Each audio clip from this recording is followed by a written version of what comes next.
We are in a sermon series we've been doing since the beginning of this year, we called it The Books, which is a reference to the Bible being not just one book, but a whole entire collection of books. 66 to be exact, actually two collections of books, Hebrew scriptures and Christian scriptures. And we've been studying these books, and we've been talking the last couple of weeks about the Hebrew patriarchs. These are the founding people, the very first, the starters of the nation of Israel, who were the first ones, right? And we're talking about their journey. And as we do, we're going to finish this part of it up next week, the patriarchs. We'll actually finally finish Genesis next week and move on into, it'll go a lot quicker. There are so many characters to understand in this first book. But anyhow, we talked a lot about, the first, promised patriarchs of the nation of Israel. You have Abraham and Sarah, then their children, Isaac and Rebekah. And then last week they had twins, Esau and Jacob. And we left off with kind of Esau a little bit, kind of learning some things from his story. And today we're going to focus on Jacob. Now I got to warn you. You already know I can get, going here for a while, and I talk fast as well. Today I got to fight against the clock in my brain, so I don't want to keep you here long, which means I might talk faster to you, and that's not good either. I'll do both. I'll talk fast and keep you long. I don't know. But anyhow, it's a lot to cover because Jacob is the subject matter today. And just so you know, there are 50 chapters in Genesis. Guess how many Jacob is a part of? Jacob is born in chapter 26, and he's laid to rest in chapter 50. So half of the book of Genesis. So we're going to try and fly through high points of his life today. Okay, we're going to miss some things. We're going to skip some things. We can't cover it all. That's why your homework assignment, should you choose to accept it, is to go home and read Genesis 26 through 50 this week, because you're going to miss a lot but I'm going to throw a lot at you. So hope that you're ready for it. Got the coffee in hand, or if not, there's some back there. And here we go. But Jacob was complex. I want you to understand something about Jacob. They're all complex the last couple of weeks, complex people. And God was good, and they were people of faith, but not always. They were good people, but not always. But God was good. But Jacob, of all of the characters in Genesis, he is maybe the most complex. He's very driven, which is good. He's very driven. He's very controlling. It's not always so good, right? And he's very blessed because of God's goodness. We're going to see a lot today. And I'm going to tell you other things that we won't actually read for sake of time. When we left off last week, Jacob had just conned his brother Esau out of the birthright.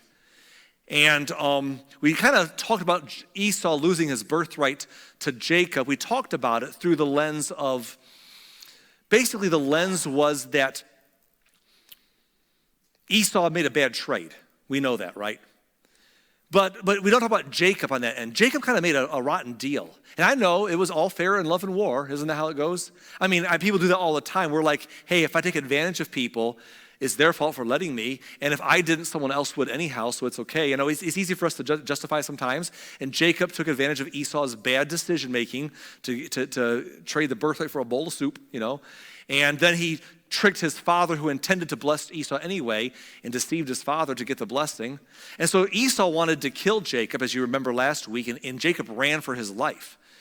And actually, his parents sent him away. Mom wanted him to leave until Esau calmed down, and Dad and Mom agreed together that he should go back to where they came from and find a wife from their people.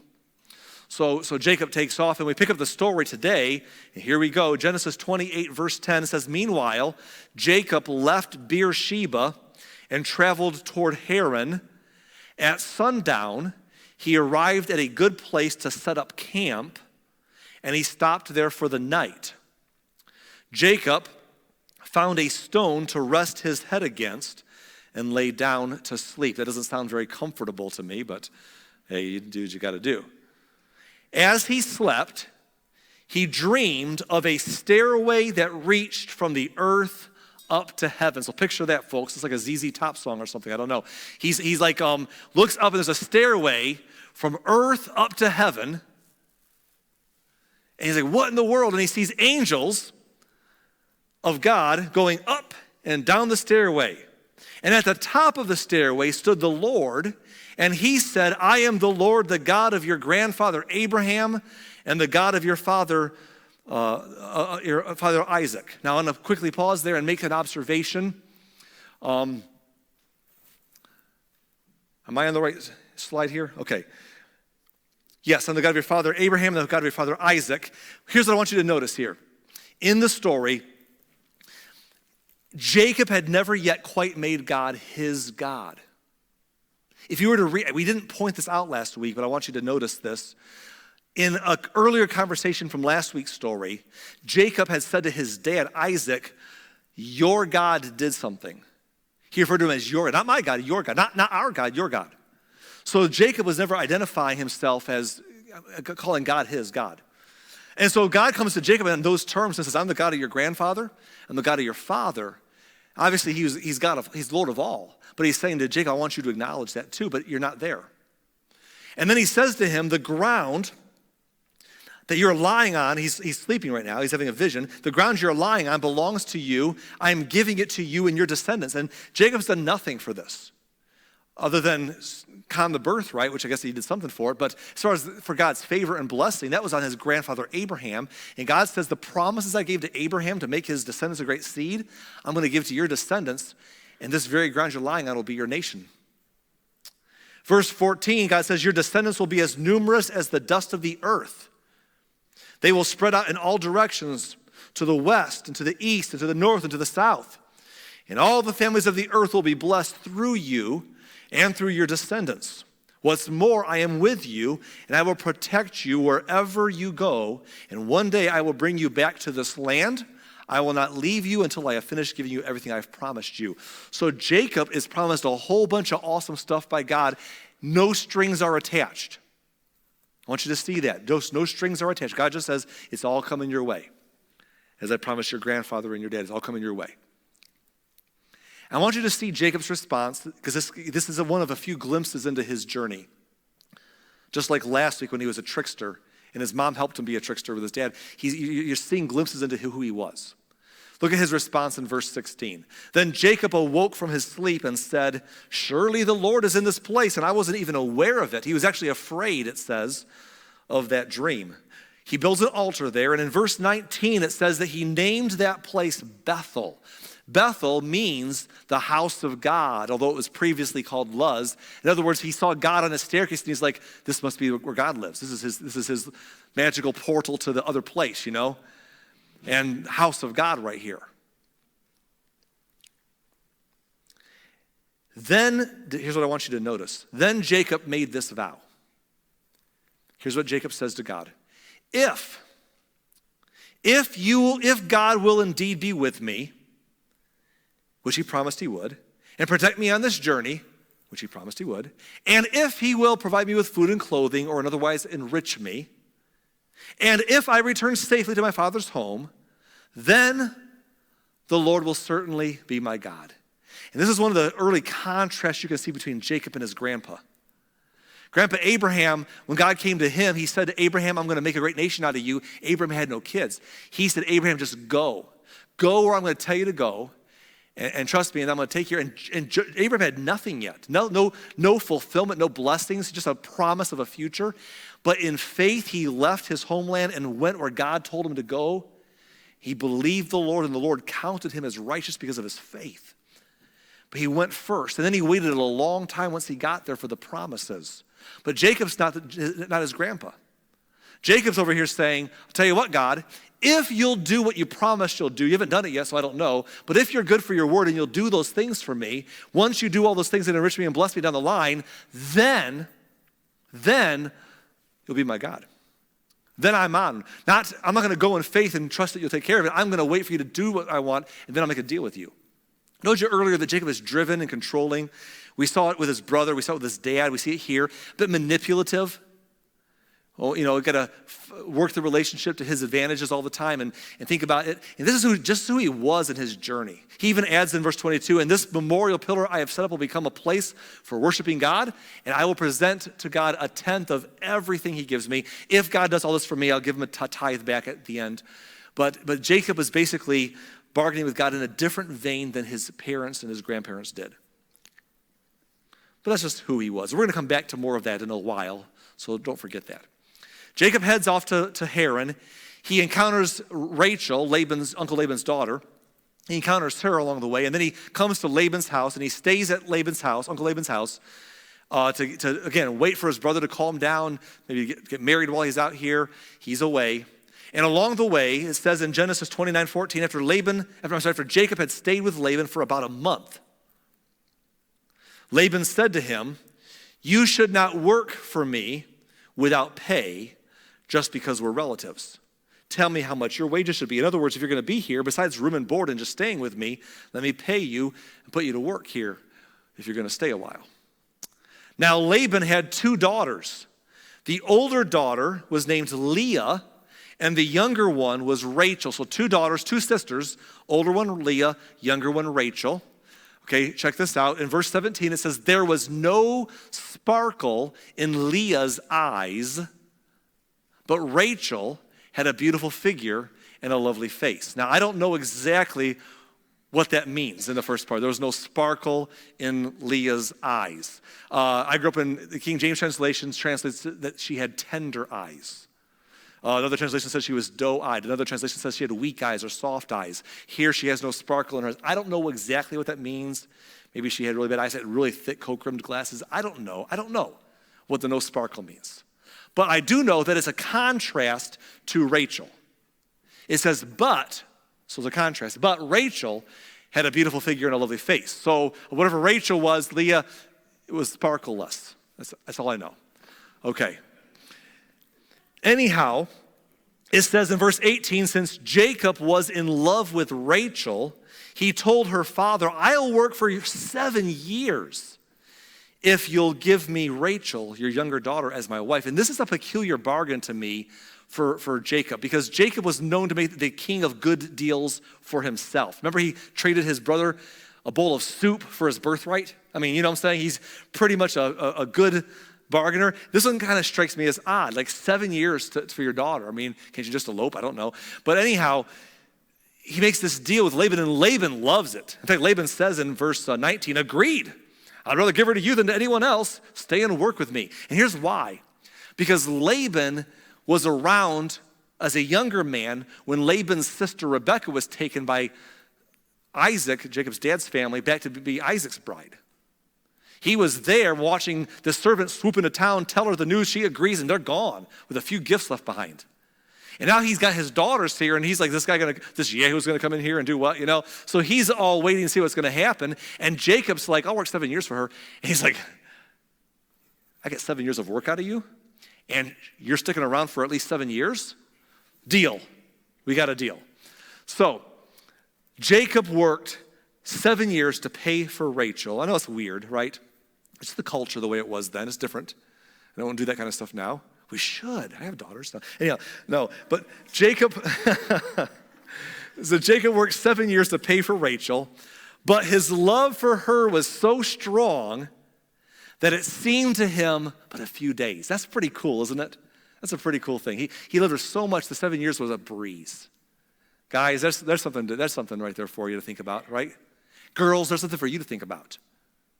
That Jacob was willing to wait. And when it says 7 years, they weren't like shacking up waiting to make it official at the justice of the peace 7 years later. He literally was interested in dating or whatever that looks like without having her for 7 years. A lot of guys would lose interest. He worked for 7 years, and he said it was a breeze. It was a breeze because he loved her so much.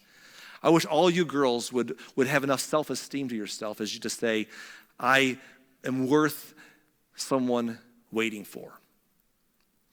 So many times I feel like if you're not careful, some guy's going to come around and he's going to not respect your boundaries or your faith or your family or something like that in your life because he wants something. And if you're not secure in yourself, you're going to be like, "I got to let him do whatever he wants, because if I don't, he might lose interest and get bored and move on."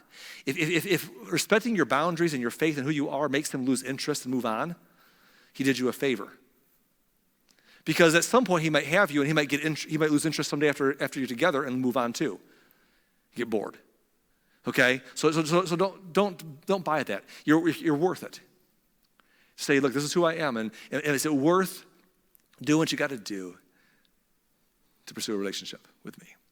Or do you have to have something else?" But Jacob said, 7 years, no problem. It was a breeze. I loved her so much, it was worth it. She was worth the wait. I love that. Well, anyhow, finally the time came for him to marry her. I have fulfilled my agreement, Jacob said to Laban. Now give me my wife so that I can sleep with her. So we have no qualms about what he was waiting for, do we? Okay? There's no question here. He says, it's time now, 7 years now. Come on, baby. And so Laban invited everyone in the neighborhood and prepared a wedding feast. And it was a feast. It was an all-out party. Okay? A celebration of all sorts. And I'm pretty sure there's a lot of drinking involved. You see, why do you think that? You're about to find out. It says in verse 23, but that night when it was dark, Laban took Leah to Jacob, and he slept with her. Now, there's a lot of questions that come from this part of the story right here. First of all, Leah, he was working for Rachel. Dad brought Sparkle less Leah to him that night. And how did that work? Like, how did that work, okay? I mean, how did he pull that off without being... You say, well, I think there's a couple of reasons. Maybe reason one is because there was no electricity back then. They weren't flipping on the lights and, oh, wow, it was dark and the candles. But even then, you should have been able to tell. But I have a feeling that Laban got Jacob a little drunk, And everyone was drinking out of that feast an awful lot. So by the time it was very dark and Jacob was a bit sloshed, I mean, at that point in time, he didn't know the difference. So he goes in and and that was important that he slept with her because this is how they consummated the marriage. It wasn't no justice of the peace and some state licensing to approve. You came together this way was your commitment. This is how marriage, this is what it was. So from to sleep with her, to do the deed, so to speak, is what made them official. And so he got Jacob's beer goggles on and he tricked him that night and he ends up with Leah. Now it says Laban had given Leah a servant named Zilpah to be her maid. Now Zilpah was probably a teenage girl at the time. And their family's wealthy. They're all wealthy. Abraham was wealthy, the whole family. And he gives her a maid, says, this is your servant to Leah to take care of her as a bridal present. Verse 25, but when Jacob woke up in the morning, it was Leah. Talking about the all-time classic surprise moments right there. Like, what happened, And he's upset, understandably so. He thought he had an arrangement. He says, what have you done to me? Jacob raged at Laban. I worked 7 years for Rachel. I know what I signed up for. Why have you tricked me? And Laban gives him his reason. He says, well, it's not our custom here to marry off a younger daughter ahead of the firstborn, Laban replied. To which Jacob may have said, well, that would have been a nice thing for you to tell me 7 years ago when I first made the deal, I mean, what in the world? You didn't read the fine print, apparently, So, oh, yes, our custom here. Well, I didn't know that. It made a different arrangement. Maybe it would have been 4 years for each. I don't know. So Laban's like, no, 7, that's not how we work around here. But then Laban adds this, but wait until the bridal week is over, and then we'll give you Rachel too, provided you promise to work another 7 years for me. Oh, I see. The con man has been conned. The trickster has been tricked. So Jacob spends a week with Leah, a honeymoon week of sorts, waiting, counting the days down 7 days later till he gets Rachel then 1 week later, and then 7 more years after that. In fact, we read the story here. Verse 28, so Jacob agreed to work 7 more years. A week after he married Leah, Laban gave him Rachel too. Laban gave Rachel a servant, Bilhah, probably another young or a teenage girl, to be her maid. So Jacob slept with Rachel too, and he loved her much more than Leah. He then stayed and worked for Laban the additional 7 years, 14 years in total, to get a wife he wanted and another one. And Laban is probably, if I'm trying to give him something here, he was looking out for Leah because probably no one was coming around courting Leah in the story, probably offering 7 years of work for her. So Dad was like, listen, daughter, I'm going to take care of you. I got a plan. And it's going to involve getting Jacob drunk. It's going to involve a late night switcheroo. It's going to involve a few things, but I'm going to get you married. And plus, I'm going to benefit my own self in doing so, okay? So it's a whole deal going on. And it says that Jacob loved Rachel. He loved her much more than Leah. And what happens next is wild. I'm just going to tell you much of the story because it's a lot of verses. Basically, God looks down and sees that Leah seems pretty unloved. And though Jacob spends time with both of them, he prefers Rachel. And so Leah, God opens up her womb and she gets pregnant. She actually becomes a baby factory. Rachel, however, can't seem to have kids. And this seems to be a theme the last few weeks, doesn't it? Like in Abraham's family, they struggled with fertility. Abraham and Sarah couldn't have kids for a long time until the very end. They had Isaac. Then Isaac and Rebekah struggled for 20 years to have their kids. They probably had twin boys, and that was it. And now Rachel, Jacob's wife, can't seem to get pregnant. But Leah, she got pregnant, and she had a son named Reuben. Then another son named Simeon. Then another son named Levi. Then another son named Judah. And she names these kids, their names all having to do with her situation. Basically, she says things like, God has saw that I'm unloved and has been kind to me. Now my husband will love me because I've given him a family. Now I've prevailed over my sister. And then Judah means praise. I'm going to praise the Lord. Well, about this time, Rachel's getting upset. And so in Genesis 30 and verse 1, it says, when Rachel saw that she was not having any children for Jacob, she became jealous of her sister. She pleaded with Jacob, give me children or I'll die. She's very jealous. And can you understand her jealousy? It was her and Jacob that for 7 years were dating and supposed to be getting married. That was their 7-year dating plan. And then all of a sudden, apparently, probably by telling nobody until the night of the wedding, Dad does a switcheroo and her sister marries her husband instead. It gets a week head start, and then she marries him too. She's a little jealous. And now her sister's having all these babies, and she can't seem to have any. She's a little jealous, understandably so. And she complains to Jacob, God, give me kids, I'm going to die. She's not happy. But Jacob became furious with Rachel. Am I God, he asked? He's the one who's kept you from having children. I want you to notice another change in Jacob from his dad and his grandpa's character. When his dad, Isaac, realized that his wife was struggling to have children, Isaac prayed for his wife and interceded with God over and over until God did something. Jacob's reaction was not to pray about it. Jacob seemed to have no particular sought-out interest in God at this point personally. Jacob's reaction is not to say, I'm going to pray to God. His reaction was to be defensive and say, I'm not God. He's mad at her. Don't blame to me. I'm not God. It's not my fault. Don't blame me. I'm not the one that kept you from having kids. Now, why was he not as urgent to pray like his dad did for his wife? Because Jacob already had kids. He's like, I have plenty of kids with your sister, so that's your problem. It's not my problem. That's not my fault. It just shows a part of who he was and how he approached the circumstances here as he moved on. Well, Rachel has a suggestion. She says, take my maid, who's now a young adult by this point, because it's been several years and kids have been born. Take my maid and sleep with her and have children with her, and they'll be kind of with me because she's my maid, so they'll be my team. I know it's weird, right? This is the world it was. This is the world it was. And so he does, and the maid has a baby boy, and she gets pregnant again with Jacob. Jacob's like, okay, has another son, 2 sons. About that time, Leah over here, who had 4 sons, is like, hey, I'm done. I'm not having kids lately. And now my sister's having some through her maid. Hey, husband, take my maid, who's now a young adult too, and have kids with her. Jacob's like, okay, So she gets pregnant, has a baby boy.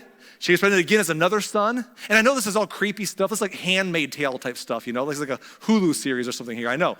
But here's the deal. Understand something that, and you have to read these things through the lens of the time it was. It's not like today where if we went to some world like that, it would be like regressive and barbaric from the Western sensibilities of equal rights that we know today. They never knew that. There was no comparison point. Women never had property. They couldn't own property. They didn't run industry. There's a lot of caste system. There was slavery. It was a different world back then. And these maids, as bad as this was, it wasn't like they came from knowing what we know in our Western sensibilities. It's not like they came from an era of rights and then lost it all and felt like they were put into a barbaric situation. This was the world everywhere they lived in. And in a lot of ways, getting with Jacob for both of these maids is not good as we know today, but in that culture, not knowing anything different, the one upside for them was it was security. Because they had some security because they were now mother to his children. So they gave them some place. Gave them the most secure spot in culture they would have had with their station of life. And Jacob's just having babies with all these women. And then about that time, one day, the oldest boy, Leah's oldest son, Reuben, comes in from the field with something called mandrakes, which apparently were something that they could use for some different things in culture, including they thought they were fertility helps. That was believed to help for fertility. And Rachel, who can't have any kids, says to her sister, give me some of your son's mandrakes. I want to try and figure out why I can't have kids. And Leah says to her sister, oh yeah, first you steal my husband, then I'm going to steal my son's mandrakes. And she's like, steal your husband? He was in love with me first, and you got ahead of me. Well, I married him first anyhow. I mean, right. So finally, Rachel makes a deal, says, I'll tell you what, give me your son's mandrakes. You can sleep with him tonight because he prefers me. So Leah comes in and grabs Jacob by the collar and says, "You're mine tonight, big boy." And she gets pregnant again. And she has another son. She gets pregnant again, has another son, gets pregnant again, has a daughter. It's 6 boys and a girl now. And finally in verse 22, it says, "Then God remembered Rachel's plight and answered her prayers by enabling her to have children. And she became pregnant and gave birth to a son. God has removed my disgrace," she said. And she named him Joseph. For she said, "May the Lord add yet another son to my family." So she says, as I'm giving birth, I'm going to name my son. The other sister named her sons to something about overcoming me and God looking out for her.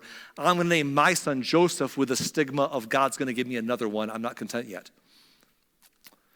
Because she wanted more children, understandably. And now Jacob has 11 sons and a daughter. And it wasn't because he was this awesome guy. It was through no work of his own, well, some work of his own, I guess, but it was not, anyhow, it was not because God, it was because God was being good. And besides that, it was because his grandfather had such faith that God was promising a family, and Jacob's the beneficiary. And practically speaking, it was because his uncle tricked him into marrying 2 sisters who went into a whole baby competition war.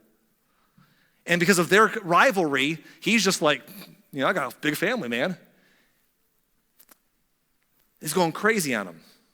Well, he ends up finishing his 14 years working for his uncle. At the end of 14 years, his uncle says, "Hey, God is blessing me by you working here. You're a great person to have working here for me.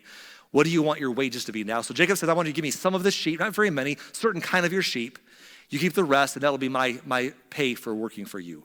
And again, it was a great deal for Laban, it seemed like. And Laban's like, "You got a deal." Jacob separates part of the flock with his sons. He takes care of Laban's flocks and his own separately. But Jacob's got his own tricks. And I don't have time to get into this whole story, but Jacob has his own tricks and how he breeds and how he makes sure that the sheep get inseminated.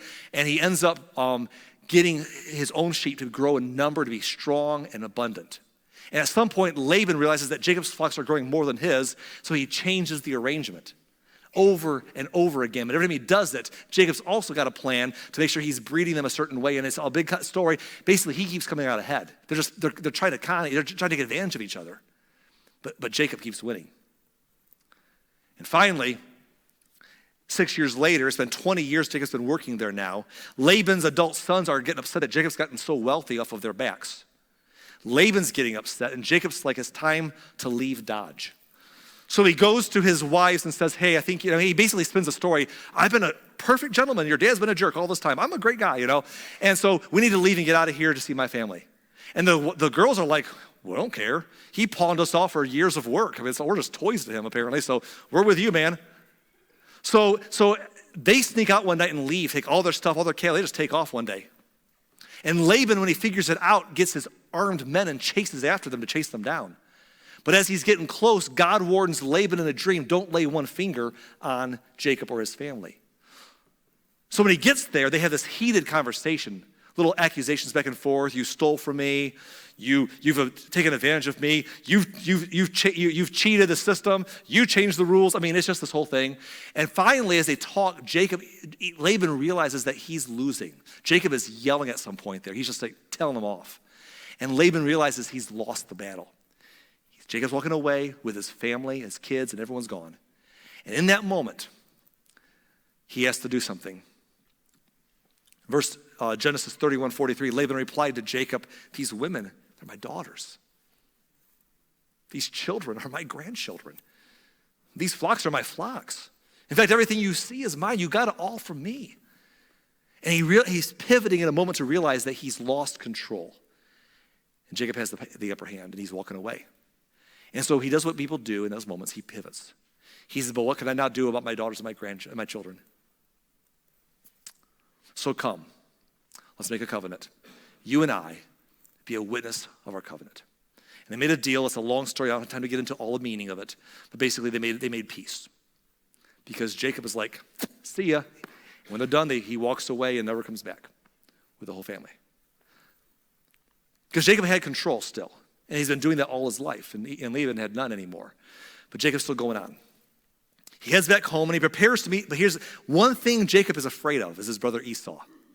Esau is trying to kill him. So he sends a messenger ahead and says, "Tell Esau I'm coming home, And the messenger comes back and says, oh, your brother heard you're coming home. He's coming to meet you with a couple hundred armed soldiers, armed men, and servants of his.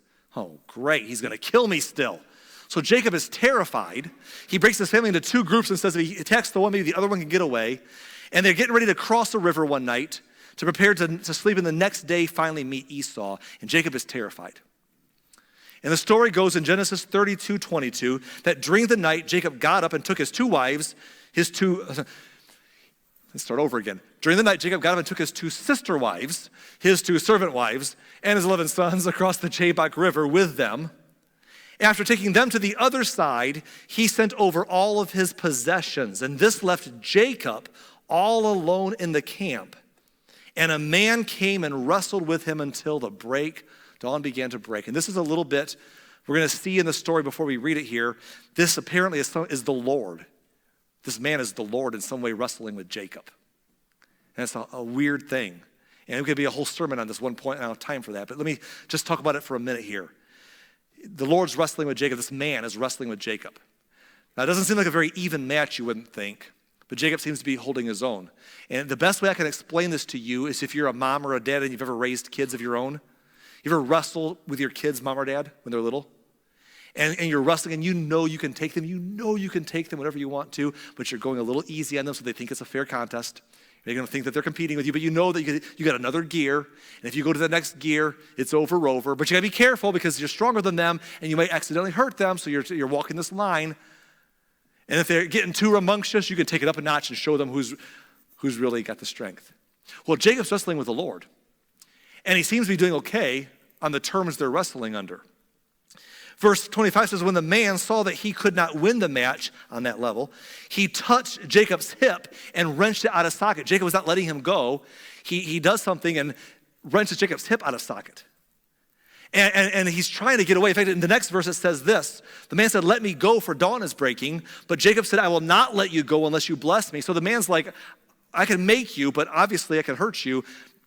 It's like a UFC match where someone's just beaten and the person's like, just tap out, man, but they won't tap out. Look, if I keep doing it, I'm gonna take you unconscious or I'm going to break something. So tap out. I'm not gonna tap out. Here's Jacob and the man's like, let me go. I've already knocked your hip out a second. Let me go. I'm not letting you go. I'm not tapping out until you bless me. He's tenacious. And so, what is your name? The man asked. He replied, my name is Jacob. Your name will no longer be Jacob, the man said. From now on, you will be called Israel. Did you catch it? From now on, you will be called Israel. That's where it comes from. It's Jacob's name that was given to him here. Why? Because you have fought with God and with men and have won. In other words, the Lord says to him, in your entire life, everywhere you go is a struggle for you. You fight for everything you want and you fight hard and you get your way. With man, with me, you're Israel. We'll come back to that later too. Please tell me your name, Jacob said. Why do you want to know my name? The man replied. Then he blessed Jacob there. And Jacob named the place Peniel, which means face of God. For he said, I have seen God face to face, yet my life has been spared. And the sun was rising as Jacob left Peniel, and he was limping because of the injury to his hip. But he got what he wanted anyhow. It cost him something, but he got it, and he wrestled. He got his way. He fought for everything he wanted in his whole life, with God, with man, with his uncle, with his brother, with his dad, with God himself. Well, at some point God says to Jacob, I want you to go back to the place we first met, when I appeared to you and made promises, one-way promises to you. So Jacob heads back there. In Genesis 35, verse 6, it says, eventually, Jacob and his household arrived at Luz, also called Bethel. Remember, he named it Bethel. Bethel means what? House of God. He arrived back at Bethel in Canaan. Jacob built an altar there, and he renamed the place, El Bethel. El Bethel means the God of Bethel, because God had appeared to him when he was fleeing from his brother Esau. He said, when I first came here, I called this place the house of God, but now I'm going to call it the God of the house of God. Now this is important, because in Jacob's crazy story, this might be the most faith that Jacob ever demonstrated. I want you to see this because this is probably Jacob's best faith moment in his personal life. Okay? He comes to a spot where 20 years ago, he's just like, God bless me, and if you do, I'll come around one day and give you something back. I'll give you my heart back, you know. But now he's coming to God and saying, I've 20 years of life, I'm coming to you, and I'm not looking at this as the house of God anymore. I'm looking at the God of the house of God. I'm looking at the God that I want to bless me. I'm not looking at the blessings I want from God. I'm looking at the God of the blessings. And I want to say that because it's such an interesting moment that Jacob has with God, and I think it's important for you and me. So let me just park here and say this. If you are in this room and you're on your own faith journey, right? You're on your own faith journey. Whatever that looks like, here's what I want to say. It's a good day in your life when your relationship with God pivots away from just a religious nature to make you feel better about yourself or get you prominence, or a prosperity arrangement to get you blessings. When our relationship with God changes from saying, God bless me, if I do this, God will bless me, if I do this, I can play the game and get what I want in life, if God is good. When you move away from that thinking and you move it into a relationship with him, it's a good day in your faith journey. Because God wants relationship with us. And that's why he blesses us in the first place. He wants that relationship. He cares about us. And when we can say, I'm going to pivot from looking at the blessings of God and desiring the blessings of God, and instead I'm going to come to say, I want the God of the blessings. I want the God of the blessings. I don't come to the house of God. I come to see the God of the house of God. I don't want the blessings of God. I want the God of the blessings. I want a relationship with him. That is the centerpiece of where we're aiming for. And that's a good day in your faith journey when God becomes personal to you on your way. Well, Jacob is now going to go through a stage of his life he's never been through next. So we're kind of just jumping through some stories here. But Jacob, after this story, he now heads down a path for the first time in his life. It's a path that he's not familiar with. It's a path of losing, and a path of losing control. Genesis 35:16 says, leaving Bethel, Jacob and his clan move on toward Ephrath, but Rachel went into labor while they were some distance away still, and her labor pains were very intense. Now listen, here's what I want you to see here. Rachel got pregnant again. She wanted another child after Joseph was born, and she got pregnant again. But she's going to die this time. She's not going to survive childbirth, which is not as uncommon then as it is now. Verse 17 says, after a very hard delivery, the midwife finally exclaimed, don't be afraid, you have another son. Rachel was about to die. But with her last breath, she named the baby Benoni, which means son of my sorrow, because she knows what's happening. But the baby's father, however, called him Benjamin, which means son of my right hand. So Rachel died and was buried on the way to Ephrath, that is Bethlehem. And Jacob set up a stone monument over Rachel's grave, and it can be seen there to this day. It's very interesting because they had a family burial plot.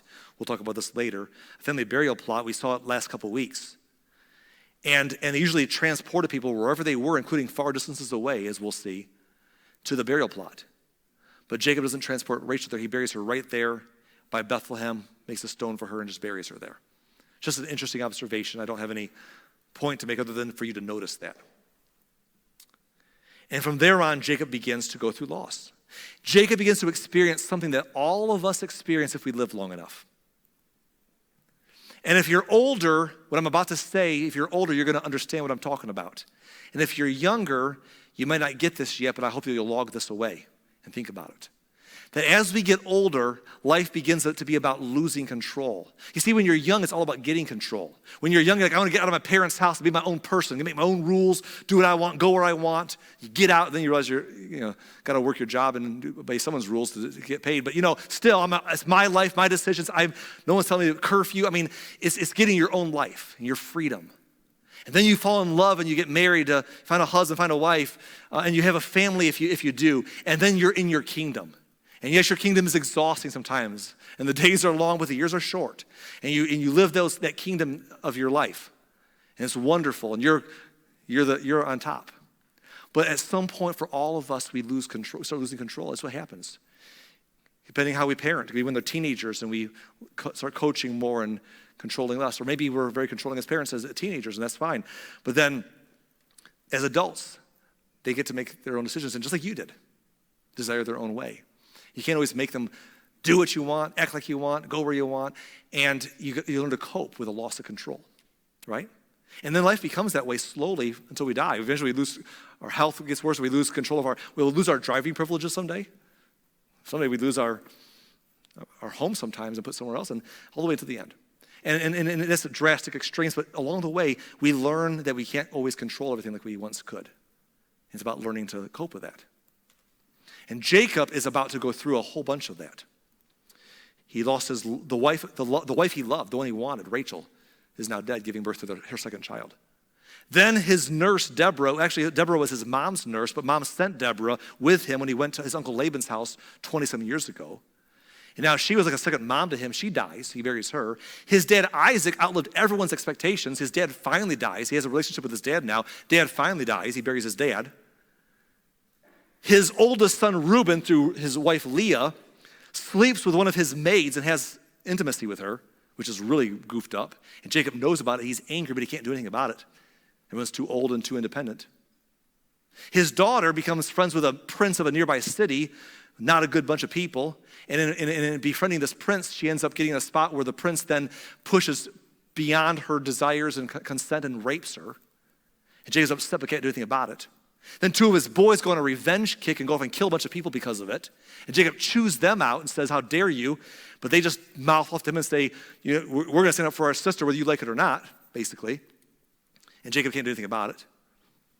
And then at some point, his boys all grow up to be rough kids, and he's frustrated with all of them. They're just all difficult.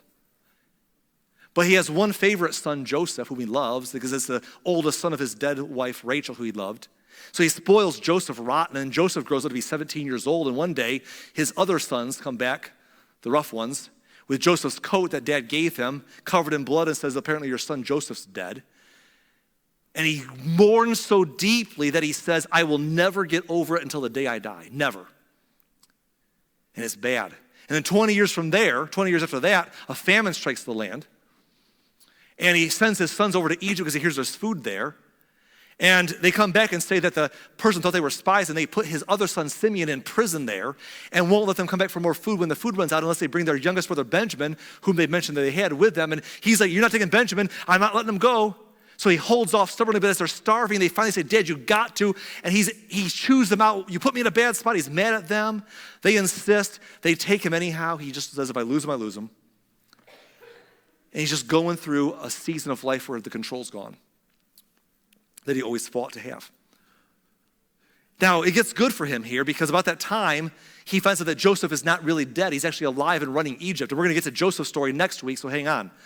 But he's so excited that he's brought to Egypt before he dies to see Joseph. And as he's brought there to see him, he is brought in front of King Pharaoh himself.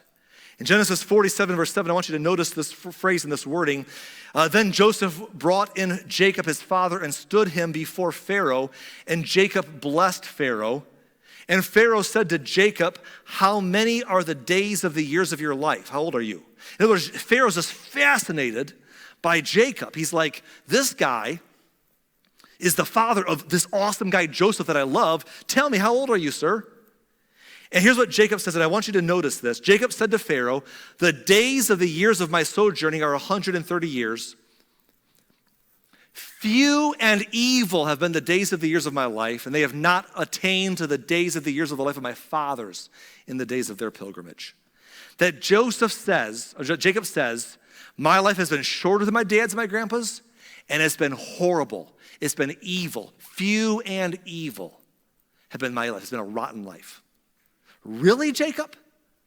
You mean your life, the one that God promised you at the place you called Bethel, to give you a bunch of blessings that you didn't even ask for or seek, and he's just blessed you because he's good? Evil life? Really, Jacob, the one who has all the kids when your granddad wanted kids but only had one in his old age, and your parents only had 2 twin boys, and you've been long gone? You got a whole big old family, multiple wives and kids? Bad life, Jacob? You got wealth. You went to your Uncle Laban's house and manipulated and fought for and worked and got wealthy there.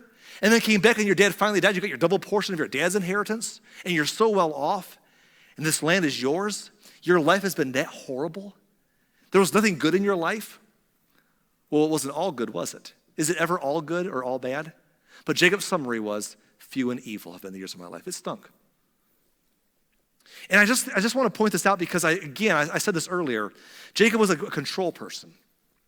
And at some point we all lose control. And the problem with that is this: when we do, if we've not figured it out beforehand, it puts us in a bad place in our soul. You see, Jacob, next slide here. Jacob never found the sweetness of surrender.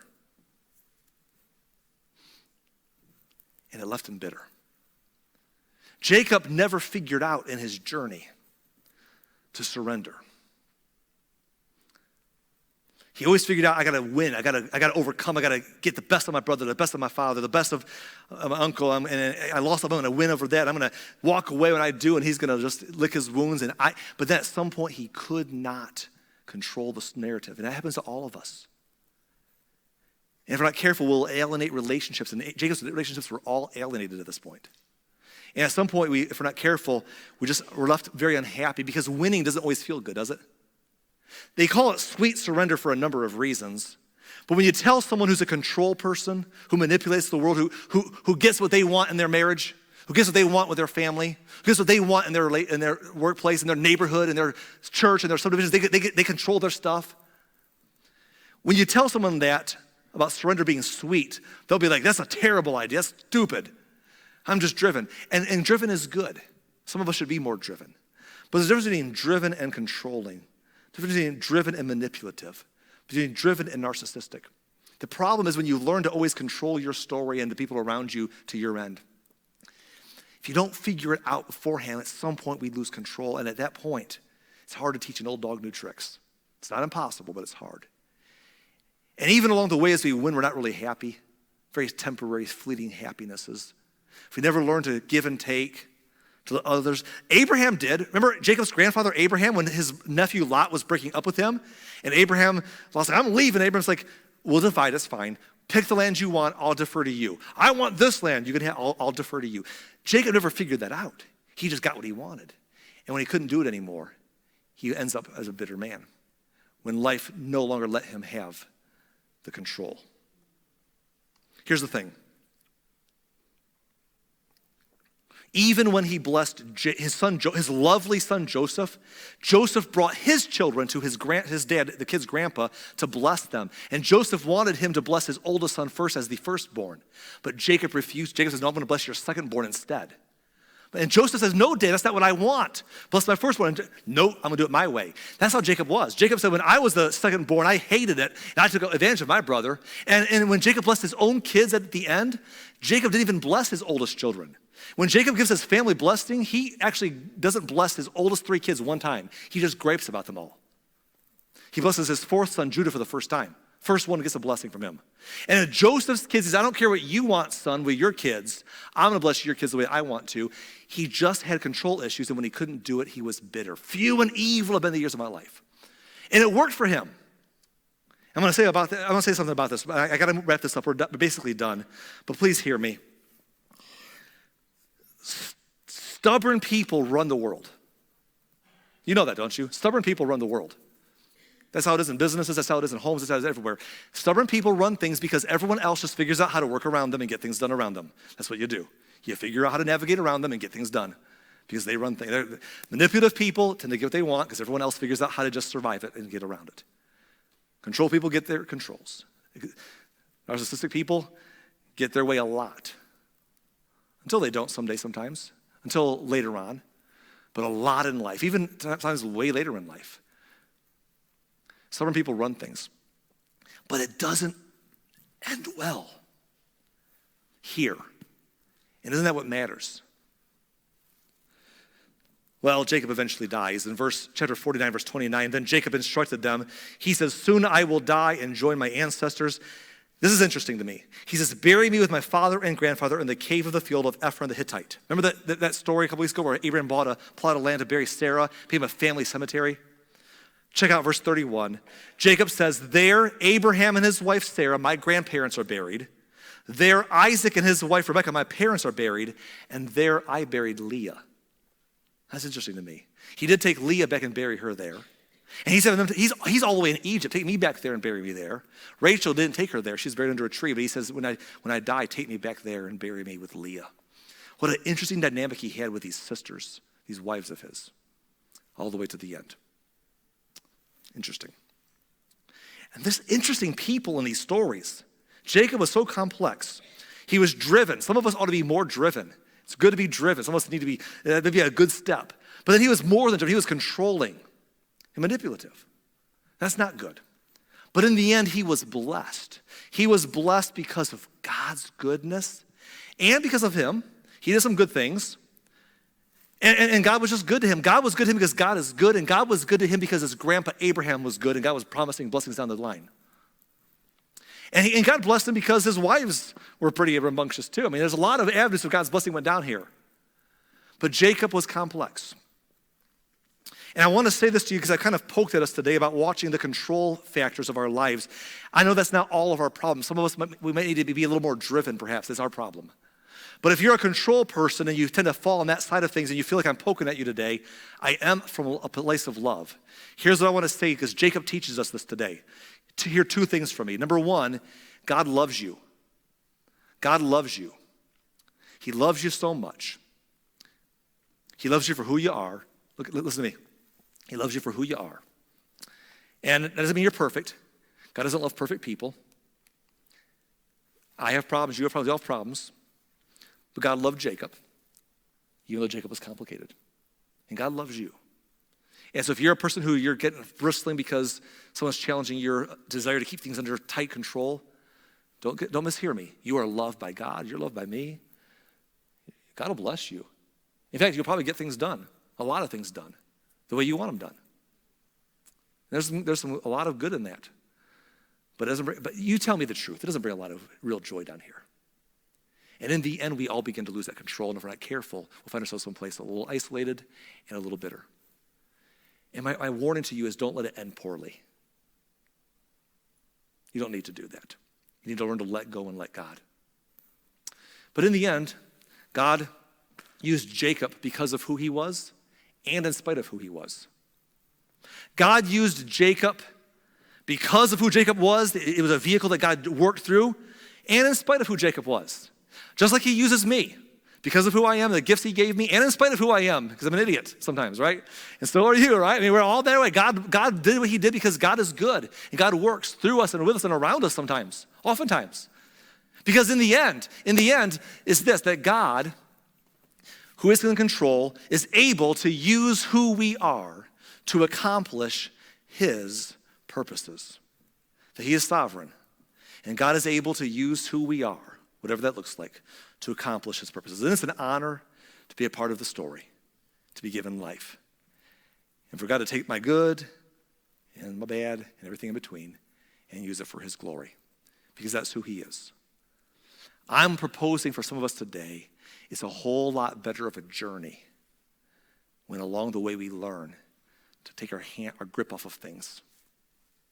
Not just with God, but with people, with the relationships around us. And let go and let God.